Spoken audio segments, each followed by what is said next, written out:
ক্ষমতায় থাকাকালীন একের পর এক বেআইনি কাজে সিদ্ধহস্ত। ক্ষমতাচ্যুত হতেই সেই সমস্ত দুষ্কর্মের বিরোধিতায় লাগাতার মামলা। কয়লা পাচার মামলা থেকে নিয়োগ দুর্নীতি, ট্রিপল চুরির পর এবার মাটি চুরির অভিযোগে বিদ্ধ ডায়মন্ড হারবারের সাংসদ অভিষেক বন্দ্যোপাধ্যায় এবং তার দলবল।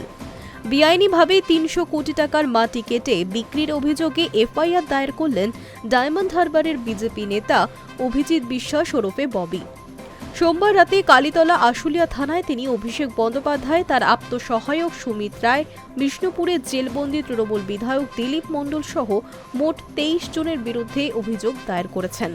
২০২০ সালে আমফানের সময় দুর্গতদের জন্য আনা ত্রাণের ট্রিপল বেআইনিভাবে তৃণমূলের পার্টি অফিসে মজুত করার অভিযোগে পুলিশের দ্বারস্থ হয়েছিলেন লোকসভা ভোটে ডায়মন্ড হারবারের বিজেপি প্রার্থী অভিজিৎ বিশ্বাস ওরফে ববি। তার অভিযোগ ছিল তৃণমূল সাংসদ অভিষেক বন্দ্যোপাধ্যায়ের মদতে ট্রিপলের মতো প্রয়োজনীয় ত্রাণ সামগ্রী বেআইনিভাবে লুকিয়ে রেখে দুর্গতদের বঞ্চিত করা হয়েছিল।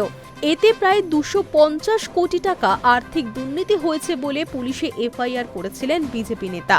আর এবার শুধু অভিষেক নন, তার আপ্তসহায়ক পলাতক সুমিত রায়, বিষ্ণুপুরের তৃণমূল বিধায়ক দিলীপ মণ্ডল সহ মোট ২৩ জনের বিরুদ্ধে তিনি প্রমাণসহ মাটি চুরির অভিযোগ তুলেছেন। সোমবার রাতে কালীতলা আশুলিয়া থানায় দায়ের করা এফআইআরে প্রমাণস্বরূপ ববি ওই এলাকার বেশ কিছু স্যাটেলাইট ছবি দেখান, যা থেকে স্পষ্ট কোথায় কতটা মাটি কাটা হয়েছিল এবং তার জেরে সেখানকার ভূমি কতটা ক্ষতিগ্রস্ত হয়েছে।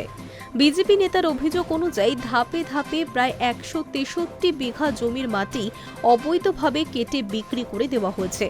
এই বাবদ আর্থিক দুর্নীতি হয়েছে ৩০০ কোটিরও বেশি।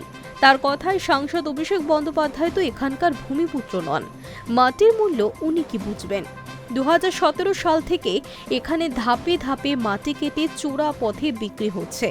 ২০২২-২০২৩ সালে তা আরও বাড়ে। আমরা তখনও অভিযোগ করেছিলাম, পুলিশ গুরুত্ব দেয়নি, তদন্তও হয়নি। এবার আমরা নতুন করে সেই অভিযোগ জানাচ্ছি থানায়। স্যাটেলাইট ছবি থেকে স্পষ্ট কিভাবে জায়গা জায়গা থেকে মাটি কেটে নেওয়া হয়েছে। এতে তো পরিবেশ নষ্ট হচ্ছে, ভূমিক্ষয়ের মতো গুরুতর সমস্যার মুখে পড়তে হবে এখানকার মানুষকে। High News network.